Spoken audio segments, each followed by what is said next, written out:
Hello students, welcome again to Jagat Sir Physics class, and we always try to resolve your problem in such a easiest manner that you can start love with physics. Students, we are going to start today, that's the 12th physics CBSE, and that is taken from the chapter, that chapter is magnetic effect of current.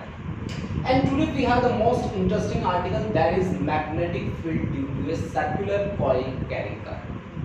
अब मेरे पास क्या है, circular coil है जिसमें से current flow कर रहा है, ठीक है. Let us consider I have a circular coil as like that, this is the circular coil carrying current is equal to I. इसमें से जो करंट फ्लो कर रहा है, that current I have considered, this is I be the amount of current that is flowing through the coil. Anti clockwise मैंने direction लिया. अब देखो स्टूडेंट, जब मेरे पास एक करंट कैरिंग कंडक्टर है या करंट कैरिंग कोइल है, कुछ भी एक करंट कैरिंग एलिमेंट है, तो मैं डायरेक्शन का फंडा कहां जाके सीखता हूं, कहां जाके मैं क्लियर करता हूं उस चीज को.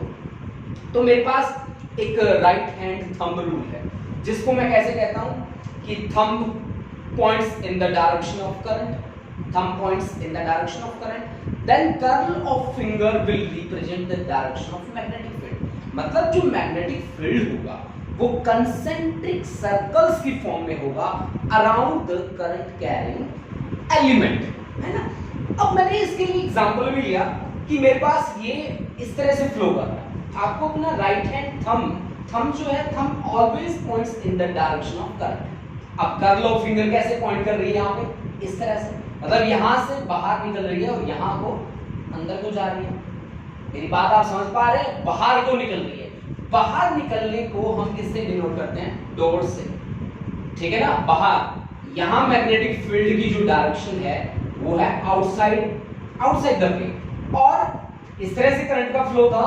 तो दिस इज राइट हैंड, ये thumb points in the direction of current, curl of finger will represent the direction of the magnetic field. और यहाँ पे मैग्नेटिक फील्ड की डायरेक्शन कहाँ रहेगी, इनवर्स रहेगी, क्योंकि इस तरह से बाहर आएगा, ठीक है. अब मेरे पास एक करंट कैरिंग कंडक्टर यहाँ पे दिया गया, दो पॉइंट्स दिए गए और पूछा गया कि डायरेक्शन ऑफ मैग्नेटिक फील्ड इस पॉइंट पे इनवर्ड है कि आउटवर्ड है, इस पॉइंट पे इनवर्ड है कि आउटवर्ड. अब आप देखो, thumb points in the direction of current, then curl of finger इस तरह से बाहर आ रहा है, ठीक है. तो इधर को अंदर, इधर से बाहर, बाहर जहां आएगा वहां आप लगा देंगे डॉट, और जहां अंदर को एंट्री होगी वहां क्रॉस. मैंने आपको बताया था कि जो बाहर आए, ये देखिए पेन की निब आपकी तरफ आ रही है, तो क्या आ रहा है, डॉट लाइन. अगर अंदर की तरफ आप कोई भी स्क्रू टाइट करते हो तो उसके ऊपर क्या लिखा होता है, क्रॉस लिखा होता है. दिस इज द फंडा ऑफ डायरेक्शन. अब देखो बच्चों, अब से पहले मेरे को किस कॉन्सेप्ट का पता है, जिस कॉन्सेप्ट के अंडर जाके मैं मैग्नेटिक फील्ड निकालूंगा. मैग्नेटिक फील्ड को निकालने के लिए मेरे पास है beard-Savart's law that provides the value of small magnetic induction dB which is equal to mu naught upon 4 pi I dl sin theta divided by r square. ये इस बायर्ड-सावर्ट्स law की हेल्प से मैं कैलकुलेट करूंगा किसको, मैग्नेटिक फील्ड की value को. बायर्ड-सावर्ट्स law की हेल्प से हम कैलकुलेट करने वाले हैं किसकी वैल्यू को, मैग्नेटिक फील्ड की value. Now this is a coil carrying current is equal to I. Now I have to find out the magnetic field और magnetic induction at a distance x from center of this circular coil. Center of this circular coil. This is the center of the circular coil. Let us consider A be the radius of this coil. इसका हमने, इस coil का radius हमने मान लिया A, और x distance पे जाके इसी point P पे मेरे को magnetic field निकालना.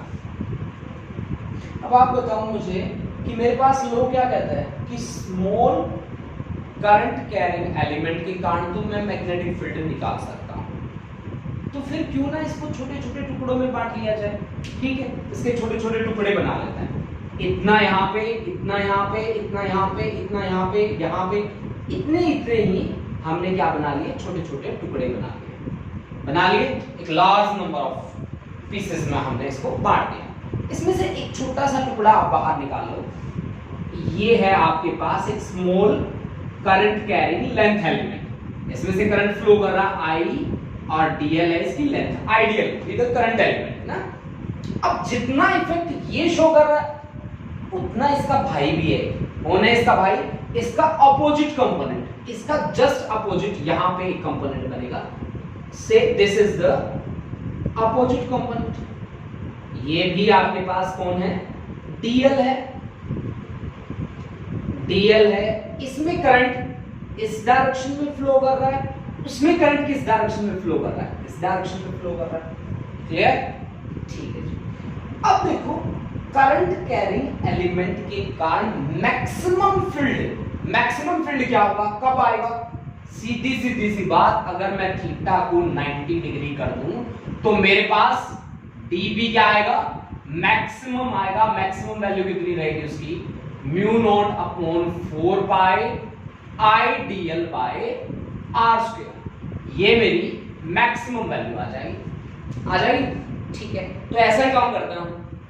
अब हम क्या कहते हैं कि मुझे यहां इससे r डिस्टेंस पे क्या निकालना है, r डिस्टेंस पे मुझे मैग्नेटिक फील्ड निकालना है, दिस इज r, ये r डिस्टेंस है, ठीक है भाई। अब आपने क्या कहा, dl और r के बीच एंगल 90 कर दो, परपेंडिकुलर होना चाहिए ना, dB जो है I और dl से परपेंडिकुलर होना चाहिए, यानी कि थीटा आपने क्या कर दिया, 90 डिग्री कर दिया। ये लो जी, आपने कहा कि this is small magnetic field due to a small length element whose length is dl, ठीक है। तो dB इससे कितने एंगल पे है, ये एंगल आपने कहा 90 डिग्री, तो मैक्सिमम वैल्यू आपके पास आ गई, dB is equal to mu naught upon 4 pi I dl by r square. Let us consider this angle is phi. If this angle is phi, this angle we are observing this is 90 degree, तो ये बाकी कितना बचता है, ये बाकी बचता है आपके पास 90 minus phi, 90 minus phi, ठीक है जी, ठीक है। अब देखो बात को अपनी आगे बढ़ाते हैं। अब आप उस dB के दो कंपोनेंट बना दीजिए, एक तो हॉरिजॉन्टल कंपोनेंट और दूसरा है जी वर्टिकल कंपोनेंट। यहां ये लो जी, यहां से ऐसे दिस इज वर्टिकल। अब ये पूरा एंगल जो है वो कितना है, ये पूरा एंगल 90 है, ये 90 माइनस फाइव है, ये पूरा कितना होना चाहिए 180। तो 180 में से 90 माइनस 5 तो प्लस 5। इन दोनों एंगल्स को, क्योंकि ये एंगल आपका 90 डिग्री है, 90 प्लस 90 माइनस 5 और ये पूरा कितना होना चाहिए 180, तो ये बाकी कितना बचा 180 माइनस दोनों ये कर दीजिए, तो ये आपके पास आ जाएगा क्या 5, ठीक है जी, 5 आ जाएगा आपके पास, ठीक है। इसकी वैल्यू कितनी आ जाएगी 5 आ जाएगी। तो जैसे ही वैल्यू 5 आई हमारे पास, तो जिसके साथ एंगल होता है उसको कौन सा कंपोनेंट मिलता है cos, this is dB cos phi और यहां आ गया dB sin phi आया। अब इसी तरह से इस dl का भी यहां पे इफेक्ट होगा, ठीक है, इस dl का भी ऐसा ही इफेक्ट होगा यहां पे, ठीक है, इस नीचे वाले dl का। इसका मैग्नेटिक इंडक्शन भी आप क्या लेंगे परपेंडिकुलर लेंगे, यहां पे मैक्सिमम वैल्यू निकाल रहा हूं मैं dB डैश, ठीक है। और ये एंगल भी कितना बनेगा आपका 5 बनेगा, क्योंकि ये आपका 90 माइनस 5 रहेगा, ठीक है। और यहां पे ये वाला एंगल आप क्या लोगे 5, ठीक है, क्लियर। तो अब आप यहां से देखो इसके दो कंपोनेंट बना दो, dB डैश cos phi और dB डैश क्या sin phi। अब आपको पता है मैग्नीट्यूड दोनों का बराबर है, मैग्नीट्यूड दोनों का बराबर है as dB is equal to dB dash, magnitude दोनों का बराबर है, दोनों का बराबर है। तो ये वाले कंपोनेंट जो हैं vertical component will cancel each other, vertical components will cancel each other, will cancel each other. Vertical component एक दूसरे को कैंसिल कर देंगे, रिजल्टेंट कौन देगा?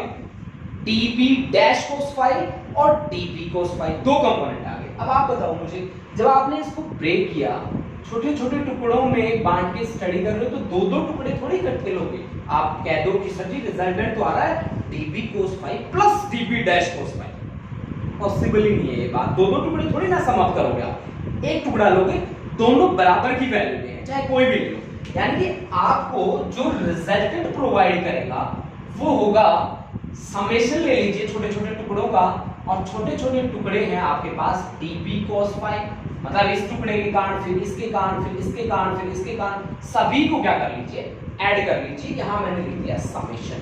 समेशन का मतलब होता है क्या? सम ऑफ एन टर्म्स, है ना, सम ऑफ एन टर्म्स। अब देखो जी, आगे बढ़ते हैं, अपनी बात को थोड़ा सा आगे बढ़ाते हैं। सबसे पहले cos phi की वैल्यू आप मेरे को बता दो। cos phi की वैल्यू बताने के लिए आपको ट्रायंगल बनाना पड़ेगा। phi एंगल है कहां पे? phi एंगल है यहाँ पे O, उसको मान लो P, P भी द ऑब्जर्वेशन पॉइंट, ये मान लो आप A पे है phi, और 90 डिग्री का एंगल है O पे, है ना। P ऑब्जर्वेशन पॉइंट आपने लिखा है ना, और AP आपका किसके इक्वल है? R के इक्वल है। OA किसके इक्वल है? OA आपका X के इक्वल है। OP किसके, O से लेकर P तक का डिस्टेंस आपका X के इक्वल है। OA आपका रेडियस के इक्वल है, radius of the circle A के इक्वल है, ठीक है। अब आप cos phi देखिए, यहां से cos phi क्या होता है? Base upon hypotenuse. तो बेस कितना है? बेस बताओ, बेस है A, हाइपो है R, A by R। dB की वैल्यू पहले से बड़ी है, तो B is equal to summation, dB की वैल्यू कितनी है जी? Mu not upon 4 pi IDL by R square into, this is the value of dB ना, ये पूरी की पूरी वैल्यू जो है वो dB की है, into cos phi। cos phi is A by R, is A by R, है ना। तो यहां से B is equal to summation mu not upon 4 pi I into A by R की क्यूब और इंटू D, ठीक है भाई। तो अब आप इसको फर्दर सॉल्व कर लीजिए। DL आपको दिख रहा है, DL का समेशन ले लो, सीधी सी बात है, बाकी सारी टर्म बाहर। तो B is equal to mu not upon 4 pi I into A by R की क्यूब और इंटू समेशन DL। अब आप लोग ही मुझे बता दें कि इसकी टोटल लेंथ क्या होगी सर्कल। सर्कल का रेडियस आपने मान रखा है A, तो इसकी टोटल लेंथ इसकी सर्कमफ्रेंस के बराबर होगी, और आपके पास B इज इक्वल टू आ जाएगा क्या? Mu not upon 4 pi I into A by R की cube multiplied by 2 pi A, 2 pi A, तो 2 पाई 2 2 जा 4, तो आपके पास मैग्नेटिक फील्ड आ गया कितना? Mu not I A square by 2R की क्यूब, 2R की cube. This is the final result, this is the final result students. Magnetic field due to a circular coil carrying current. Please note it down कि B is equal to आपके पास क्या है? Mu not I A square by 2R की cube. अब देखो बच्चों, अब हम आगे बात करते हैं। यहाँ इस फिगर को, अगर इस डायग्राम को आप ध्यान से देखो, तो इसमें R की वैल्यू आपको क्या दिख रही है? R की वैल्यू सीधी सी बात है, A square plus X square का रूट आपको दिख रहा है। तो यहाँ पे पुट कर दीजिए। पुट करते ही आपके पास magnetic field becomes equal to mu not I A स्क्वायर डिवाइड बाय 2R की क्यूब। R की क्यूब मींस R की वैल्यू कितनी है? A square plus X square का रूट का मतलब होता है 1/2, पावर है पहले से 3, तो 3 into 1/2, this is 3/2। This is magnetic field due to a circular coil carrying current and point lies outside lie करता है point इस situation, ठीक है बच्चों। If point P lies at center at O. What it mean? अगर ये यहां से लेकर यहां तक का जो डिस्टेंस है वो 0 हो जाए, इसका मतलब यही है that is x becomes equal to 0. अगर x 0 हो गया तो b is equal to mu naught I a square divided by 2 a square का पावर 3/2, है ना? ठीक है जी। तो आपके पास मैग्नेटिक फील्ड कितना आ गया? Mu not I upon 2a. This is the most important result students. Magnetic field due to a circular coil carrying current, ठीक है? यहां कहां आपने मैग्नेटिक फील्ड निकाला? At the centre of this circular coil. Students ये जो result है आपका, ये बहुत ज्यादा हेल्पफुल रहता है आईआईटी जेईई के न्यूमेरिकल्स वगैरह के लिए। जहां आप कंपटीशन की बातें करते हैं, कंपटीशन के लिए न्यूमेरिकल सॉल्व करते हैं, वहां आपके लिए काफी ज्यादा हेल्पफुल रहता है। स्टूडेंट एक बात आप ध्यान रखिएगा, अब मैं जितनी भी वीडियोस अपलोड कर रहा हूं उनकी एक तो मैं प्लेलिस्ट बना रखी है, मैंने प्लेलिस्ट में जाके आप चेक कर सकते हैं। एक मैं नंबरिंग डाल रहा हूं 1 2 3 4, मतलब स्टेप टू स्टेप मैं आपके लिए वीडियोस प्रोवाइड कर रहा हूं, तो आप ध्यान से इनको कवर कर लीजिए। बहुत ही इंटरेस्टिंग है ये। आगे आने वाले टॉपिक्स भी हमारे पास सोलेनॉइड है, टॉरॉइड है, एम्पियर सर्कुलर लॉ है, उसके बाद cyclotron, moving coil, galvanometer. These all are going to be more interesting than these articles, है ना? ये उनसे भी इंटरेस्टिंग होने वाला है। आगे जाके हमारे पास कुछ भी डिवाइसेस आएंगी जिनको पढ़ के हमें सच में बहुत ज्यादा मजा आने वाला है। ठीक है student, thank you students, have a nice day.